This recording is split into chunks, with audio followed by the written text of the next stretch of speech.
Hello बच्चों, चलिए प्रश्न को पढ़ते हैं। इसमें लिखा आयाम मॉडुलित तरंगों के गणितीय व्यंजक की पहचान कीजिए। तो यहाँ पर बच्चों में 4 व्यंजक दिए गए हैं 4 विकल्पों के रूप में, तो हमें सही विकल्प का चयन करना है। तो चलिए बच्चों, इस प्रश्न की मूल अवधारणा को हम देख लेते हैं। तो यहाँ पर बच्चों देखें तो जो आयाम मॉडुलन होता है बच्चों, आयाम मॉडुलन में निम्न आवृत्ति की जो हमारी संदेश तरंग होती, संदेश सिग्नल, उसको जो है उच्च आवृत्ति की वाहक तरंगों के साथ में मॉडुलित किया जाता है बच्चों। तो आयाम मॉडुलन में बच्चों जो हमारे वाहक तरंग होती है उसका जो आयाम होता है बच्चों, तो आयाम वाहक तरंगों का आयाम जो है, यहाँ पर देख लेते हैं बच्चों, वाहक तरंगों का आयाम,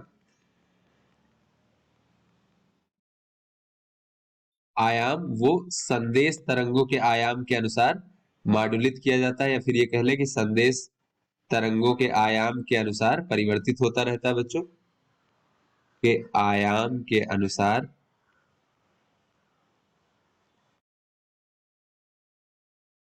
परिवर्तित होता है। यानी कि ये जो है बच्चों, इसका आयाम समय के साथ परिवर्तित होता रहता है। किंतु बच्चों जो हमारा वाहक तरंग की आवृत्ति और कला कोण है उसमें कोई परिवर्तन नहीं होता है। किंतु वाहक तरंगों की आवृत्ति व कला कोण में कोई परिवर्तन नहीं होता है।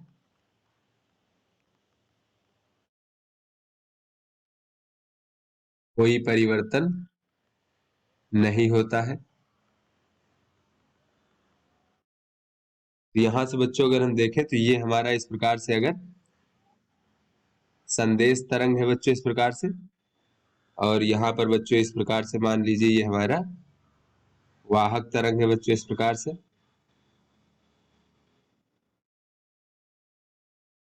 यहाँ पर बच्चों वाहक तरंग इस प्रकार से,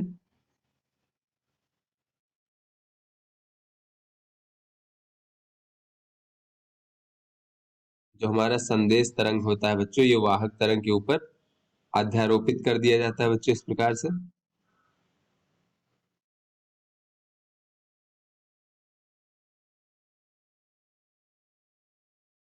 इस प्रकार से यहाँ पर बच्चों अगर हम देखें तो ये जो हमारा माड वाहक तरंग है बच्चों, इसका आयाम जो है ये संदेश तरंग के आयाम के अनुसार परिवर्तित होता रहता है बच्चों इस प्रकार से, जो हमारा आयाम मॉडुलित तरंग होता है उसमें। किंतु बच्चों आवृत्ति व कला कोण परिवर्तित नहीं होते हैं। चलिए बच्चों अपने प्रश्न को हल करते हैं। तो यहाँ पर बच्चों अगर हम देखें तो ये मान लीजिए कि ये हमारा संदेश तरंग है बच्चों, mt इस प्रकार से बच्चों, am इसका जो है आयाम है संदेश तरंग का, और ये साइन ओमेगा m t इस प्रकार से बच्चों।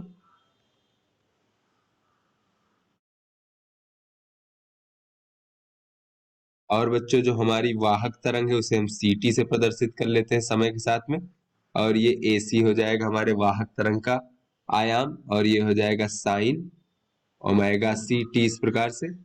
तो बच्चों आयाम मॉडुलन में जो होता है ये वाहक तरंग का आयाम मॉडुलित किया जाता है बच्चों संदेश तरंग के आयाम के अनुसार। तो इस प्रकार से बच्चों अगर हम देखें तो ये जो हमारा आयाम मॉडुलित तरंग होती है, आयाम मॉडुलित तरंग, उसको बच्चों हम लोग इस प्रकार से CMT से प्रदर्शित कर लेते हैं बच्चों।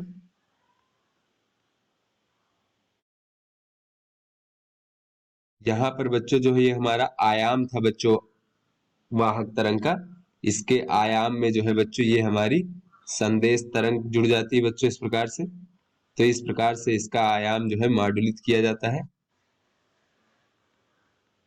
और बाकी जो इसकी आवृत्ति रहती है बच्चों ओमेगा सी और कला कोण इस प्रकार से ओमेगा सी टी, ये परिवर्तित नहीं होता है।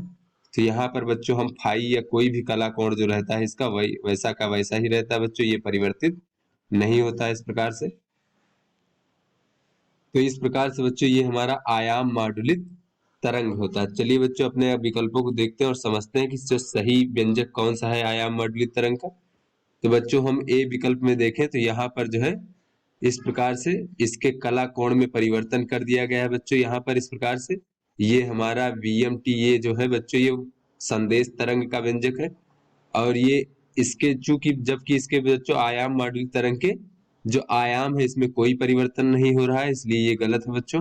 इसी तरह बी विकल्प में भी आयाम में कोई परिवर्तन नहीं है, ये तो हमारा एसी क्या है, ये वाहक तरंग का केवल आयाम है, तो ये भी गलत है। जबकि बच्चों हमने देखा कि जो आयाम होता है बच्चों, वो आयाम मॉड्यूलित तरंग में आयाम जो है इस प्रकार से होता है बच्चों, इसमें वाहक तरंग के आयाम में जो है संदेश तरंग इस प्रकार से जुड़ जाती है बच्चों, और ये हमारा समय के साथ इस प्रकार से परिवर्तित होता है बच्चों आयाम। तो उसके बाद अगर हम सी विकल्प देखें बच्चों, तो इसमें ये हमारा वाहक तरंग का आयाम है, और इसमें इस प्रकार से बच्चों ये हमारा संदेश तरंग जुड़ गया, जबकि ये कला कोण में कोई परिवर्तन नहीं हुआ है, आवृत्ति और कला कोण में, अतः बच्चों ये हमारा सही विकल्प है। डी विकल्प देखें बच्चों, तो इसमें जोड़ने की बजाय यहाँ पर बच्चों गुणा कर दिया गया है, तो ये भी बच्चों हमारा गलत विकल्प है। तो इस प्रकार से सी विकल्प हमारा सही विकल्प है। तो आशा करते हैं आपको समझ में आ गया होगा। धन्यवाद।